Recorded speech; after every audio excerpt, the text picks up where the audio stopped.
Hello everyone, কি অবস্থা সবার, কেমন আছো? Welcome to my page রানিস lifestyle. সকাল সকাল ঘুম থেকে ফ্রেশ হয়ে দেন রান্নাঘরে চলে আসলাম। এসে ভাবলাম একটু নাস্তা বানাবো, যার কারণে আটা মেরে রুটি বানালাম।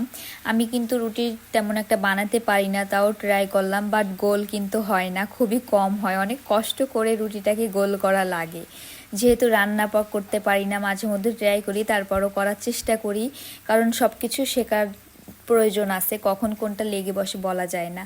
সো এখানে আমি অনেকগুলা পরোটা বানাবো, যার কারণে আলাদাভাবে পানি গরম করে দেন আটার রুটি তৈরি করব। দেন রুটিটা বেললাম, এই দেখো কেমন হয়েছে অবশ্যই জানাবা কমেন্ট করে সবাই। তারপর তোমার চুলাতে দিয়েই রুটিটা তোমার তেল দিয়ে ভাজবো, পরোটা বানাবো। আমি কিন্তু মাঝে মধ্যে এগুলা ট্রাই করি বাসায় বানানোর জন্য, যখন মন চায় তখন আর কি বানাই। সো এই যে সকাল সকাল ঘুম থেকে উঠে চলে আসলাম রান্নাঘরে। এসে ভাবলাম রুটি খেতে মন চাচ্ছে, একটু রুটি আর একটু পরোটা বানাবো। দেন এই যে দেখো কি সুন্দর করে গোল করার ট্রাই করলাম, গোল করে তোমার রুটিটা বানালাম। সো এই যে রুটিটা আমি তেল দিয়ে ভেজে নিব, আর তার সাথে থাকবে তোমার ডিম পোস্ট আর তোমার দুধ চা। আমার কিন্তু মনে করো সকালে দুধ চা না হলে কিন্তু চলে না, সাথে যদি দুধ চা বা তোমার টোস্ট বা কোনো কিছু হয় তাহলে আমার সারাদিন চলে যাবে এইভাবে।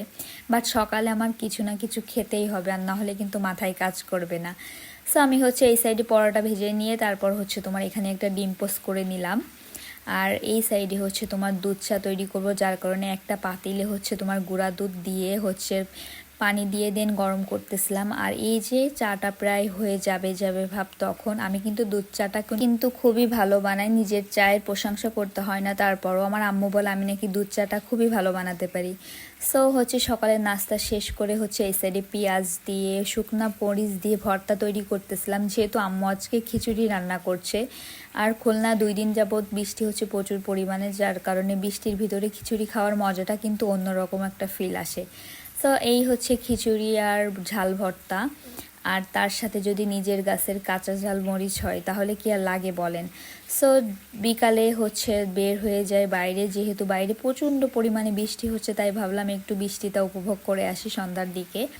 সো সন্ধ্যার দিকে চলে আসলাম শিববাড়ি, এখানটাতে এসে ঘোরাঘুরি করে হালকা পাতলা নাস্তা করেই চলে যাব।